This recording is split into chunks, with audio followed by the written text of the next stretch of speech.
hello, everyone, and welcome. Why is the outro music playing? That doesn't make sense. The only thing that makes sense is hello, and welcome to another edition of the NWA Powerrr Recap, brought to you by the MrWarrenHayes Show. I am Mr. Warren Hayes, and we are going to be talking about NWA Powerrr edition of January 21st, 2020. I am so glad that you have decided to join me today, despite the fact that I had a bit of a mishap straight off the bat. A little technical snafu. But, I mean, look, what can you do? It's the risk I take for doing these live. Yes, I do these live. I do these live for everyone who supports the MrWarrenHayes Show over on Patreon at patreon.com/MrWarrenHayes. If you would like to become a Patreon, that's absolutely fine. I have, and very much appreciated, that being said. I have two levels, two tiers, one where you can show support, another one where you get a whole bunch of extra goodies, like joining me live for the live recording of the NWA Powerrr Recap. You get early access to the NWA Powerrr Recap as well before I send it out into the wild, and you get an extra stream every Thursday after the MrWarrenHayes Show that I do every Thursday night over on youtube.com/MrWarrenHayes. I come back over on Patreon immediately after, and I have a post stream just for all you fantastic supporters where we get to chat, discuss about wrestling events and haps. Well, that's a lot of fun. So if you do want to show some love to the MrWarrenHayes Show, Patreon is a great way to do it. Patreon.com/MrWarrenHayes. Otherwise, you're probably watching this on YouTube, and that's fantastic as well. And if you want to show some support here, well, give the video a thumbs up. Maybe you're listening to this on your favorite podcast app. Well, if you want to show some support to the MrWarrenHayes Show, give us a review, a 5-star review, a like, a favorite, a subscription, however your podcast app of choice permits you to show love. Please do it. I need to be shown some love. I like love. I'm a love-thirsty individual. I need it all. Good episode. Good episode. Fun go-home show for NWA Powerrr tonight. Just got done watching it. As I said, recording it live right just immediately after. 90 minutes of Powerrr leading into the Hard Times pay-per-view, which is going to be this Friday. Now, I just have to say, I just have to tell you guys, just to make sure you know, I won't be watching Hard Times live on Friday because I'm going to be on SmackDown duty over on Fightful. However, I am going to do my best to watch it because I'm really intrigued by the pay-per-view. There's a lot of matches that have my attention. I think it's going to be fun. I want to see what this stuff with the Ring of Honor is going to go, so I'm really looking forward to watching it. Will I do a recap? I'd like to, but we have a busy wrestling weekend on our hands. We got Worlds Collide. That's it. We have Hard Times. We have Worlds on Friday, Worlds Collide on Saturday, plus the Royal Rumble on Sunday. So, and then I'm recording Saturday morning with Joe Anthony Myrick of Daily DDT. He's going to pop over on the main channel on youtube.com/MrWarrenHayes, and we're going to do a prediction show. I'm also recording an interview. Then I'm doing a post show over on Smart to Death on Sunday evening after the Royal Rumble. And I think I want to do a post show for Worlds Collide as well. I'm still knocking that idea around in my brain. I mean, it's just a lot of stuff. It's a lot of content. I'd be putting out 3 videos on Saturday? I mean, at some point, y'all are going to get sick and tired of me if you haven't already. But yeah, I mean, I want to watch it. I absolutely want to watch Hard Times. I'm very much looking forward to it. Cross my fingers. We'll see what happens. In the meantime, however, we are going to talk about NWA Powerrr tonight. Like I said, the show was 90 minutes. They had a lot of stuff to show us tonight. 90 minutes. you know what? I didn't dislike the 90-minute format. I didn't. An hour and a half of Powerrr felt real good. Like, it really, really did. I felt that I felt it gave enough time for everyone to get some shine. We got to see some people that we don't see all that much either. It felt a little looser, like they had more time to stretch their legs. I really, really liked it. I really, really did like it. So hopefully we are going to, maybe not hopefully, but I would be okay with them extending a little more, giving us an extra half hour. It feels good. There's that psychological barrier that comes with the 2-hour mark. They're like, oh, 2 hours of wrestling, but 90 minutes still feels okay to consume, right? It still feels good. So I'm okay with that. I mean, you're okay with that too, right? Right? Sure. I liked it. I thought, and this was a big step up from last week's Powerrr. Let's get right into it. We had our first match, Thunder Rosa defeating Tasha Steelz. Steelz goes right after her, straight out of the gate, real quick. She tries an attempt to roll up Rosa, who takes her down with a kick instead. Steelz tries to fight back, but eats a pair of flying knees, and Thunder Rosa starts working Steelz down on the mat. She hits a standing net breaker, not once, not twice, but 3 times before releasing it. I like that. Steelz fights back with some kicks. Rosa, though, ends the match with that, I guess, that gory neck breaker variant that she does. It probably has a name. If you know what the name is, feel free to leave it in the comments. I'm pretty sure it has a name, and I'm just being stupid. But this was fine. This was really, really good. And after the match, I think it's Dave Marquez came up to Rosa and asked her, well, what are we doing? What are we doing with what's happening with Melina and the title situation? And Thunder Rosa's like, it's up to her. She decides. And you could tell there was a little resentment there.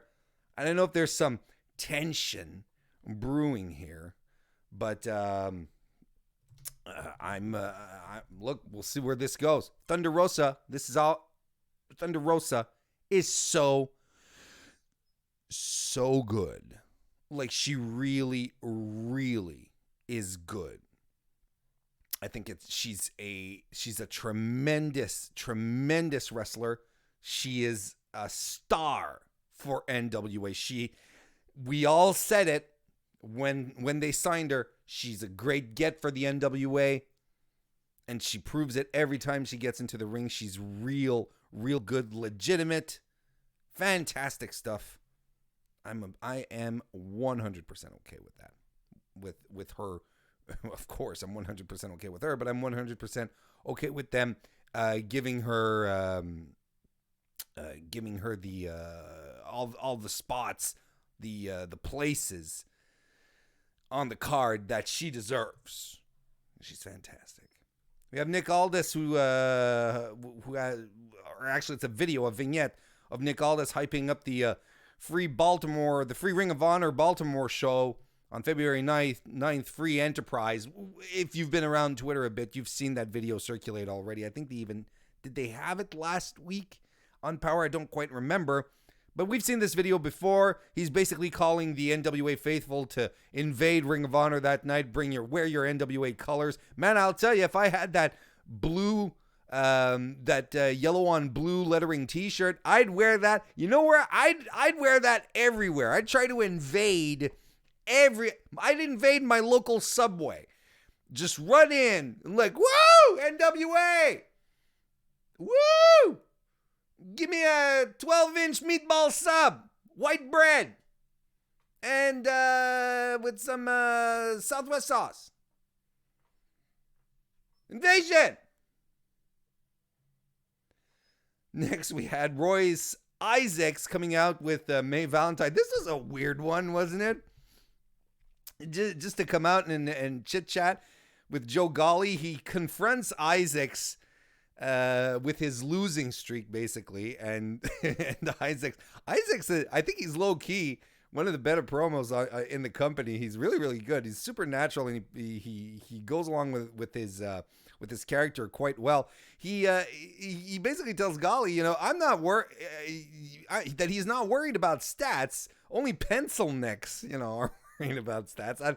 I'm always a sucker for a jock-like character calling commentators or pencil necks. I like that. Golly runs down all the losses that he has, and he says, the coincidence here, Royce, is that you started losing when you started dating Mae Valentine. And Royce Isaacs just goes up and he says, what are you trying to say? That I'm losing because I'm not having sex?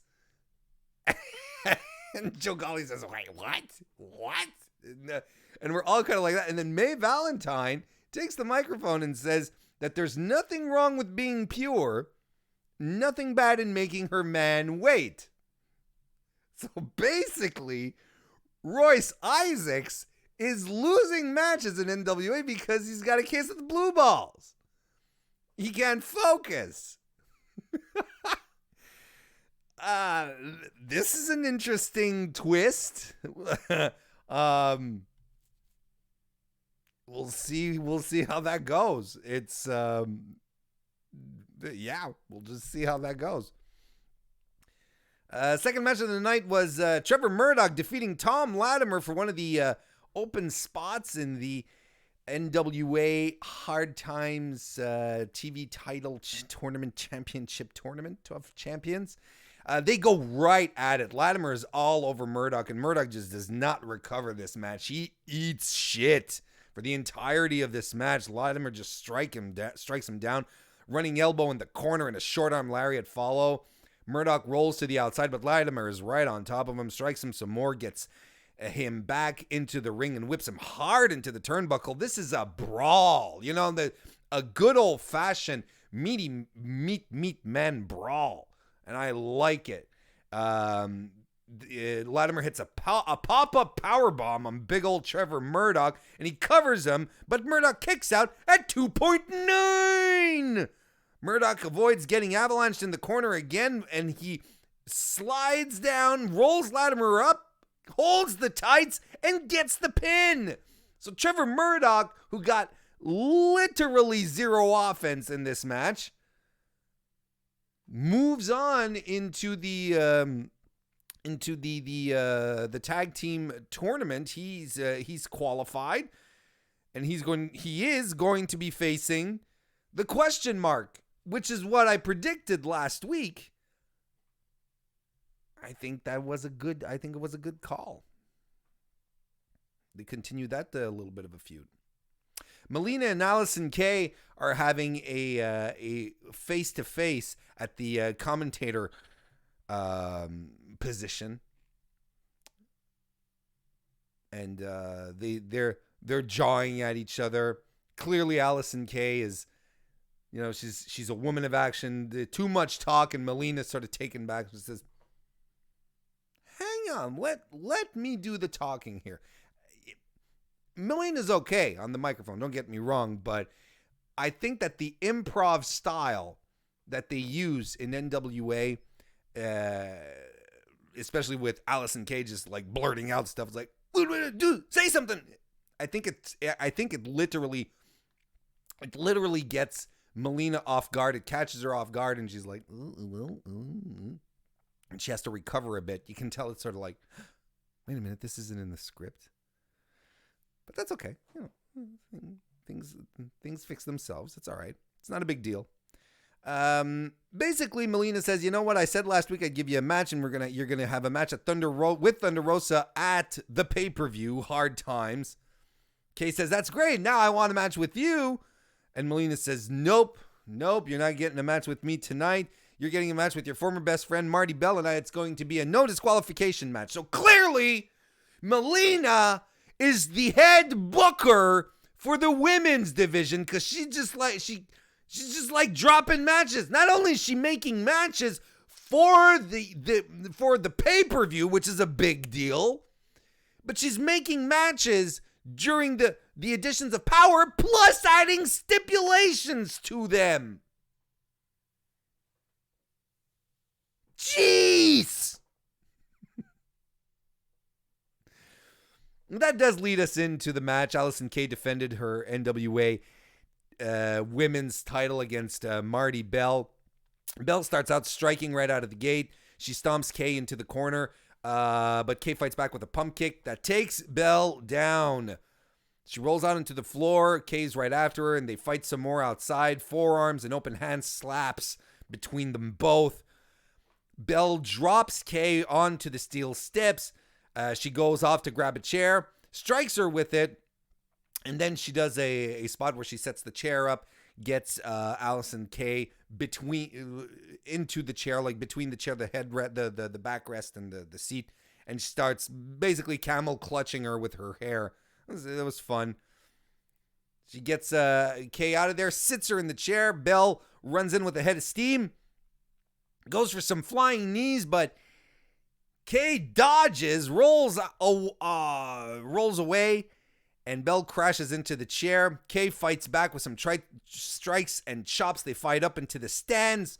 There's this great visual of Allison Kay holding on to Marty Bell like in a chin lock, standing up on the stairs in the audience, and she's just laying forearms onto her while the crowd is around her and cheering. Spotlight is directly on her. That is something you're going to see in their packages moving forward. It was such a good visual.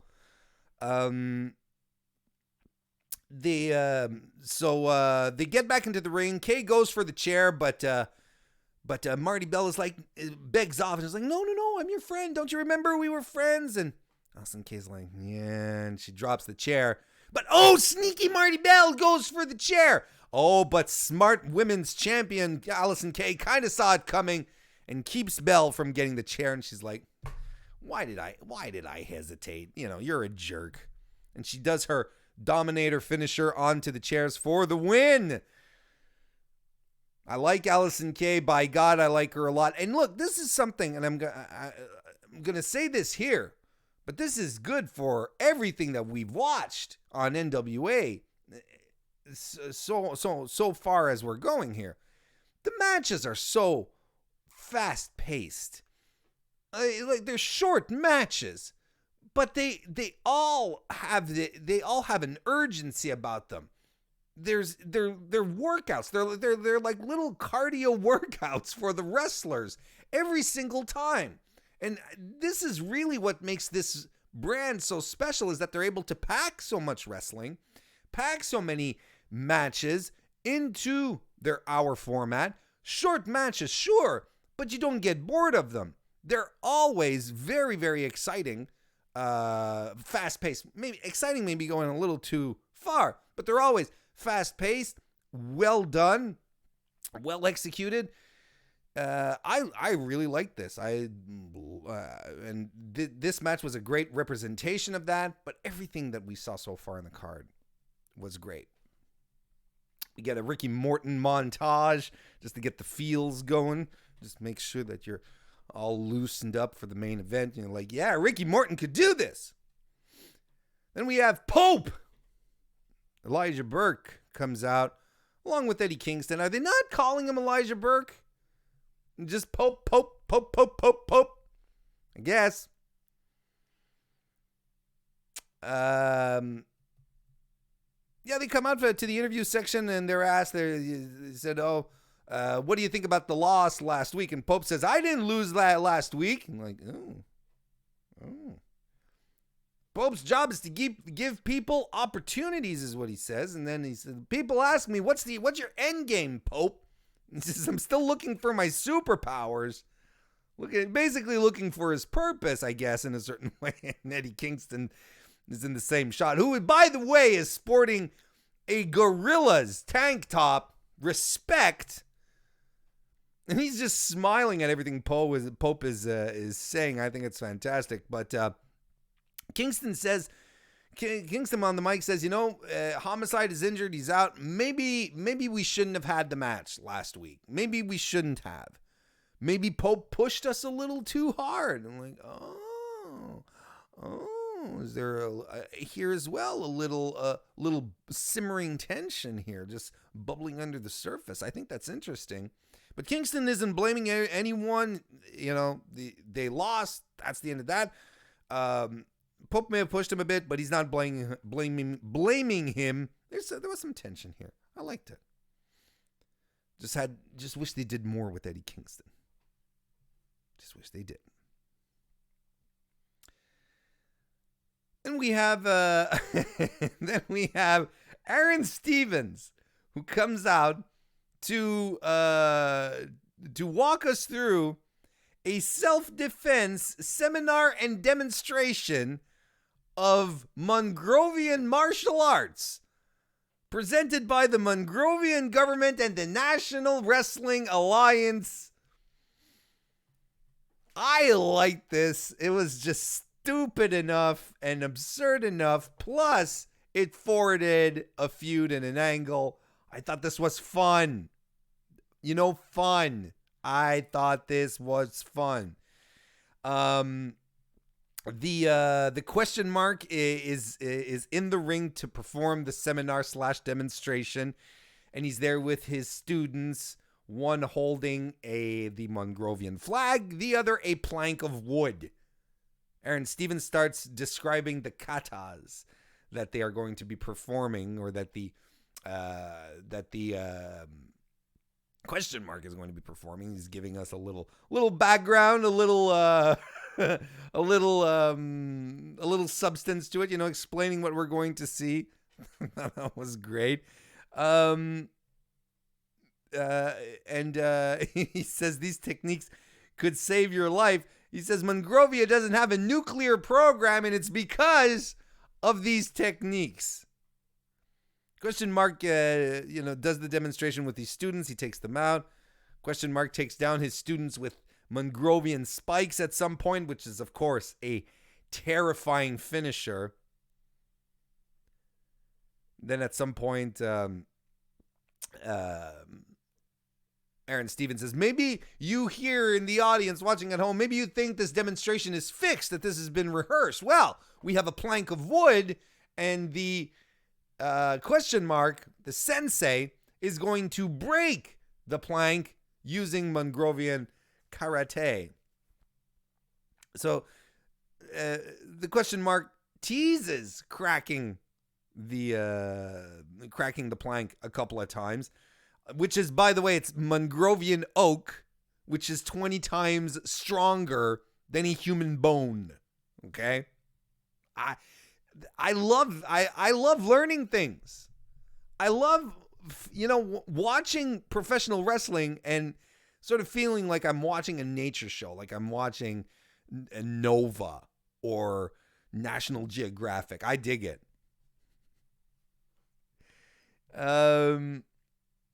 So like I said, so the question mark tries to crack it. Not he tries, but he teases cracking it, and then at some point, Aaron Stevens says, "Sensei, I am ready. I'm ready for the 4th degree in Mongrovian karate, and I'm losing my mind.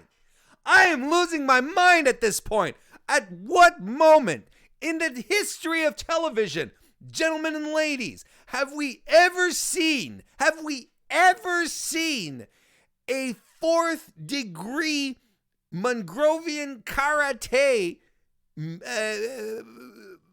Have we ever seen someone achieve? There we go. 4th degree in Mongrovian karate. When has that ever happened? This was happening right before our eyes in our TV tubes, our YouTube, our phones, wherever you were watching it. We had never witnessed something like this outside of the borders of Monrovia. So Aaron Stevens goes to the ring. He gets in. He goes to crack it. He gets himself warmed up. But instead, Ricky Starks, disguised as one of the students, cracks the plank across Aaron Stevens' back. My God, we were cheated out of a great moment, a crowning achievement for Aaron Stevens. Something that we had never seen before in North America, in Europe, in Australia, in Japan, in Mexico. That's the extent of my geography. That was... And Ricky Starks basically goes to the microphone to gloat and says, I never forget. What happened? What happened? Is Ricky Starks truly a babyface? Or is he just... I think he is an enemy of knowledge. A fiend to culture. I'm not sure he's a babyface. I'm not sure. It was a fun segment. I liked it. Next, we had the Last Chance Gauntlet. That's right. Last Chance Gauntlet. What was it a gauntlet for? Well, I'm glad you asked. The last Chance Gauntlet. I think it's time for some water, Warren. Last Chance Gauntlet is for one of the final open spots in the television title tournament. So basically, people who were either in the running, whose names were in the punch bowl that was used to draw out names, or people who lost a match were included in this Last Chance Gauntlet, which is essentially an extended Rumble.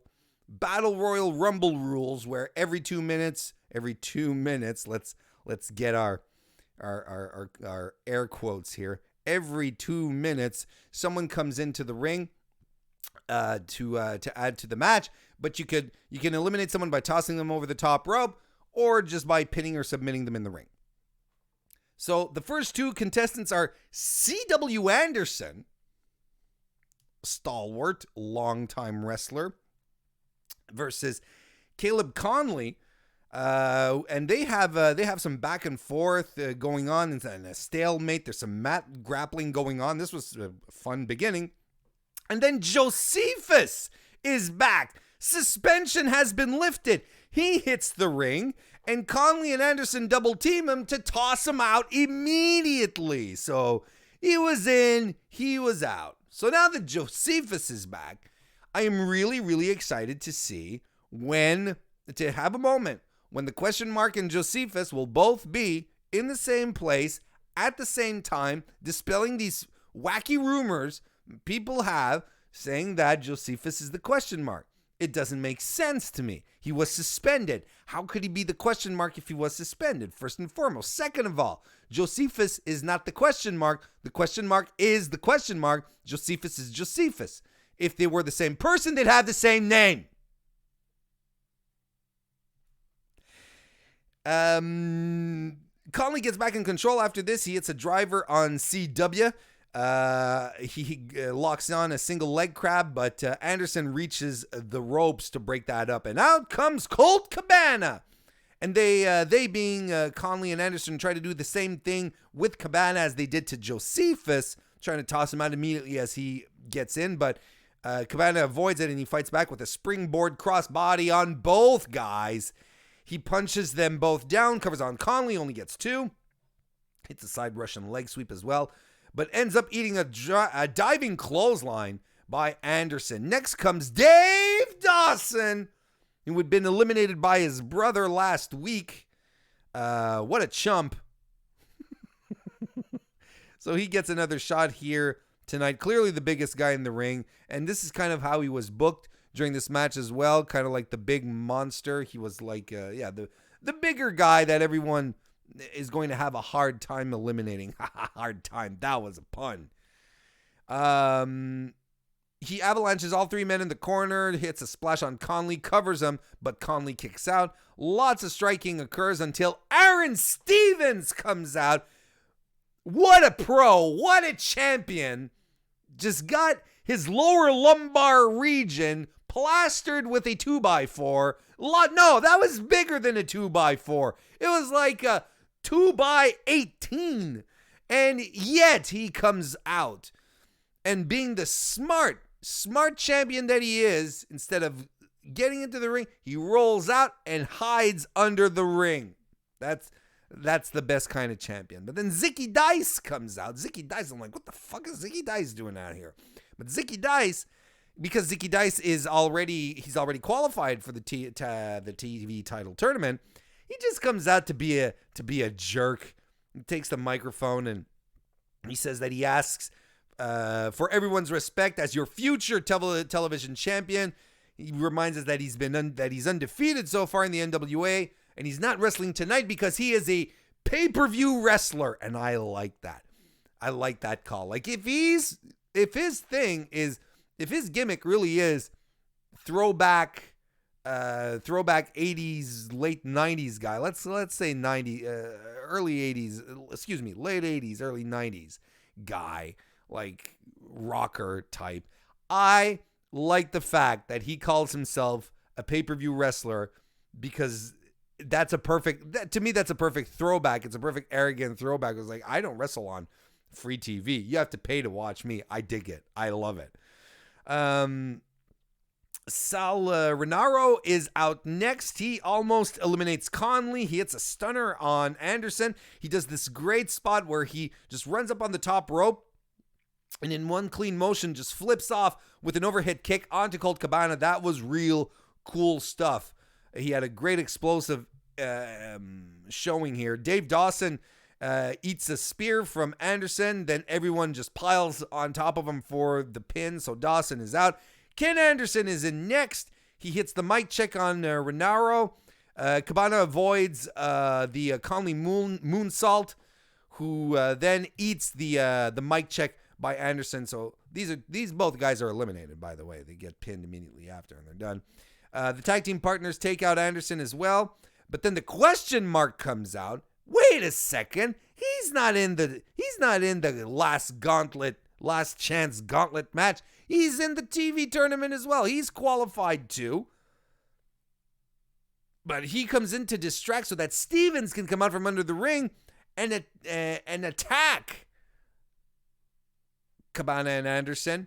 But there's some miscommunication between the question mark and Stevens, and the question mark, who was going to deliver a double Mongrovian spike on both Anderson and Cabana, instead hits them on Stevens, who planks. He's like paralyzed. It's like it hit all, that a nerve ending that just freezes your entire body. So he's planking straight as a bar and just bouncing off the top rope. What a fantastic sell. The whole Mongrovian karate stuff is so magnificently over the top from all perspectives. It's so good. So he gets tossed out by Cabana and Anderson, and then the tag team partners sort of get to it. They give themselves a polite handshake, a competitive handshake. No, not a competitive handshake. Is there such a thing as competitive handshaking? Probably, because you can compete about anything, over anything, right? But competitive handshaking, I don't know if that exists. And suddenly, if it does, I want to see how it looks like. Like, what is a competitive handshake? And how do you analyze that? What's a good handshake? What's a winning handshake as opposed to a losing one? Okay, I'm suddenly really excited. If I find something out, if I discover after this that competitive handshaking exists, I promise you I am doing a podcast on it. And I'm finding out who the players are. I'm finding out who the big wigs are, who the champions are, and I'm throwing my hat into that one. Anyway, back to what we were saying. Cabana and Anderson start fighting. Anderson cheap shots Cabana and rolls him up, holding the tights for the win. And Cabana's like,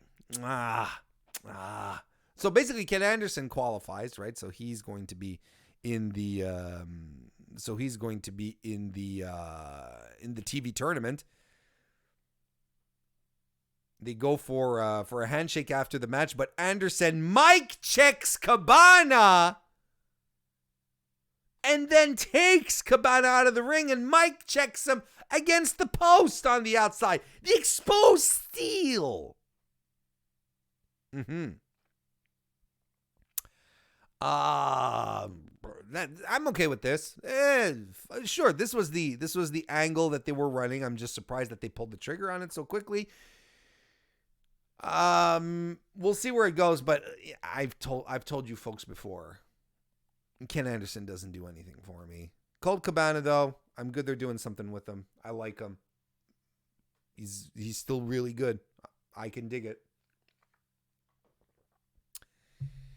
Next, we had this, by the way, was really fun. Fun battle royal situation. I think that this was booked really, really smartly. Didn't have too many guys in the ring at the same time. You could keep an eye on the action. This was well done. This was a well-executed, well-done battle royal situation. Good action. Bit of comedy thrown in there. Look, it worked. Ken Anderson moves on. I dug it. It was a good time. Eli Drake and James Storm come out to hype up the main event. Man, Eli Drake is such a killer promo. And I knew he was a good promo from when he was in Impact. But am I remembering wrong? Or am I misremembering? Because that's a word. Am I misremembering how good he was in Impact? Because it seems to me that he's been uncorked over the past couple of weeks. They just let him go. He has been prime level. He's been S tier on his promos. Tonight, he alone got me excited for Morton versus Aldis. That was so good. James Storm he's not a bad promo either. It's just not the same style and definitely not the same delivery or execution. I mean, you got when your promo guy is Eli Drake, you're kind of like, well, if you have to follow Eli Drake, you're punching up. You know what I mean? It's not an easy act to follow. Anyway, James Storm says that he's been part of some of the, because they're basically a tag team now, right? He and Eli, and he said that Ricky Morton inspired him to be a part, to be a wrestler, a tag team wrestler, be a part of some of the greatest tag teams in wrestling history, and he's not entirely wrong. In the 2000s, James Storm was a part of America's Most Wanted, which was a fantastic tag team in TNA, one of the first really great tag teams, but he was in Beer Money with Bobby Roode. And they were real good. They were a fantastic tag team. He and Bobby Roode are unquestionably fantastic tag team wrestlers. Hell, they even went to New Japan with that act. Anyway, he leads a prayer. All right. But this was a great segment, great hype promo. And then we got some breaking news from your boy Joe Golly, which was fantastic. Some great news. Matt Cross and Dan Moff are going to be entered into the NWA TV title tournament. That's real interesting. Real good stuff. Ricky Starks is going to be taking on Matt Cross. Dan Moff is going to be going up against Zicky Dice. I like it. I really like it. So Aldis versus Flip Gordon for the title is confirmed. And I like how Gully presented this. It's like, if Ricky Morton does not win the NWA title tonight, the Rock and Roll Express will be defending the titles against the Wildcards and Drake and Storm. And we're also getting Aaron Stevens, who will finally defend the national championship against Scott Steiner. My God, it writes itself. This is so, I'm looking forward to this. It's going to be stupid. It's going to be stupid fun. What a great Great match. I'll give you some quick predictions once we're done here talking about the main event, where Nick Aldis successfully defended the NWA World Heavyweight Championship against Richard Morton. And just for this match here, big match Billy Corgan is out on commentary. That's right. The head honcho sitting on there on commentary. Strictly Business comes out with Aldis, and Morton is out with Gibson. And then Corgan sort of puts his hand over his microphone and tells, mute my microphone. And he talks to Wade Barrett. And then Barrett takes a house mic and says that he's afraid he has some breaking news. Ha ha ha ha. We see what you did there. He says basically Corgan is having everyone banned from ringside. And the heels obviously go to, I think it's funny though. It's like, why didn't Corgan just take the mic and ban everyone? But I think it's all right though that he let Barrett do it. It's fine. Barrett comes off as a stooge. No, I'm kidding. He's doing his job. If your boss asks you to do something, you do it, right? But the heels go to argue. They are not happy with this decision. They're like, Billy Corgan, William Patrick Corgan, this stinks. We don't want to go from ringside. And Corgan is like, hey, he says, Nick Aldis, listen to me. I don't even care to shake these zipper blues. The world is a vampire, Aldis. Today is the greatest day I've ever known. He didn't say that, but would have been cool. Aldis stalls to begin the match, and I like it. I like me a good stall. It's a slow-paced match with Aldis surprised at the offense Morton is getting in, and to be perfectly honest, I'm a little surprised that I'm a little surprised at the amount of offense Morton got into this. He does he being Morton does the 10 punch turnbuckle spot, you know, when you're up on the second turnbuckle and you're punching the guy so the audience can count to 10. And Aldis sort of takes him off and then just drops him on his feet. Like, not even an inverted atomic drop, nothing. Just boom, puts him back on his feet. That was kind of weird. Aldis stalls some more, but Morton goes after him on the outside. Aldis eye gouges him and drives him into the post. Back in the ring, Aldis was going up top, but Morton went after him. Nonetheless, Aldis is still able to jump off, but he eats a punch to the gut. Aldis suplexes Morton. Morton hits a Hurricane Rana into a roll-up for 2. Then a figure 4 leg lock follows. But it all comes to an end when Ricky Morton rolls Nick Aldis up, but Aldis sort of shifts his weight so that Morton's shoulders are on the mat and gets the surprise win. Aldis retains.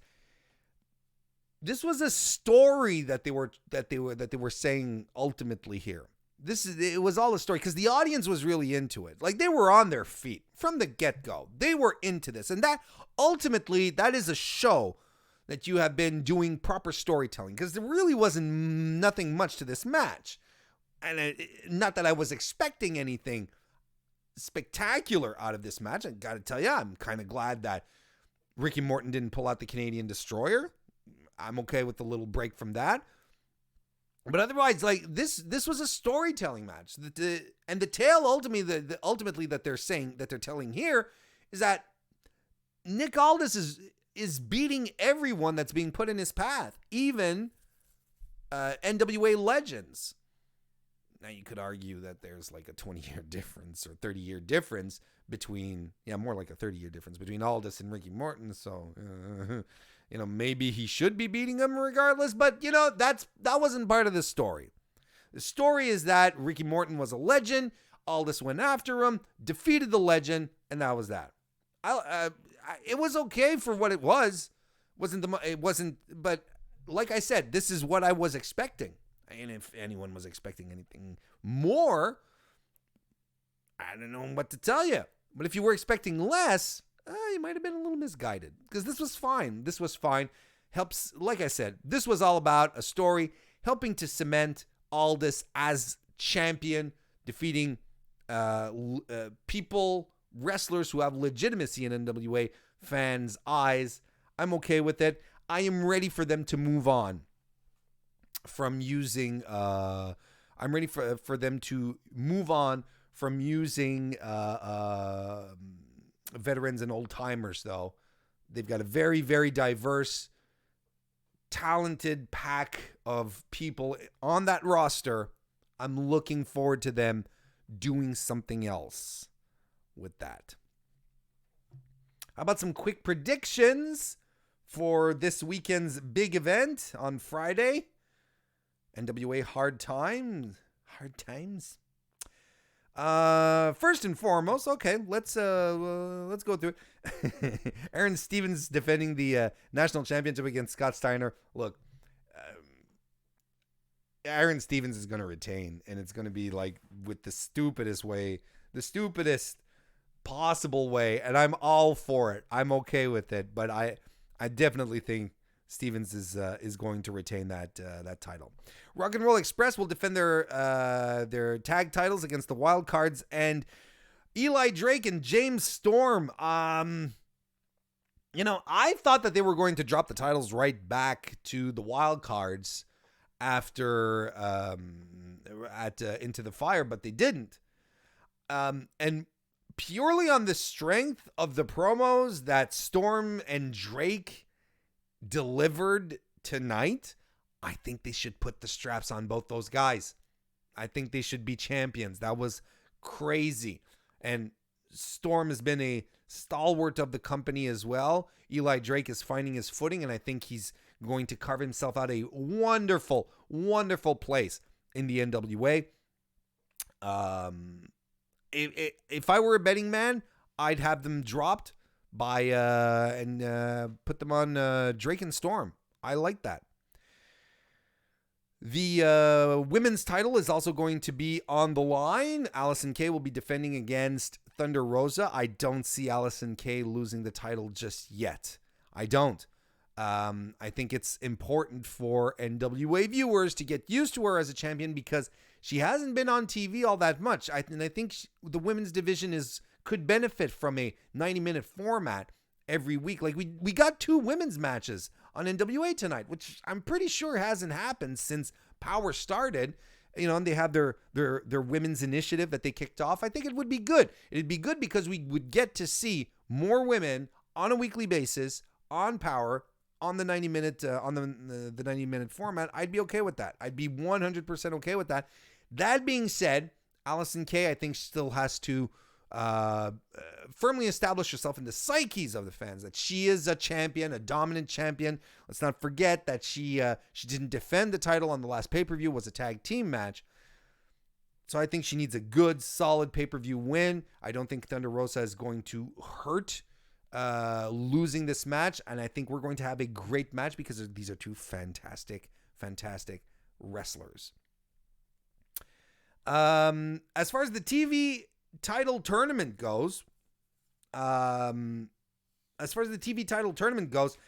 this is all going to happen right on the card, on the pay-per-view.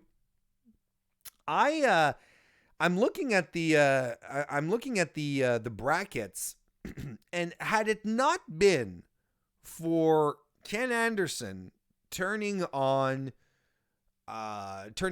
Colt Cabana tonight and sort of establishing an angle there, I would have called Tim Storm winning going the whole 9 yards and winning the championship.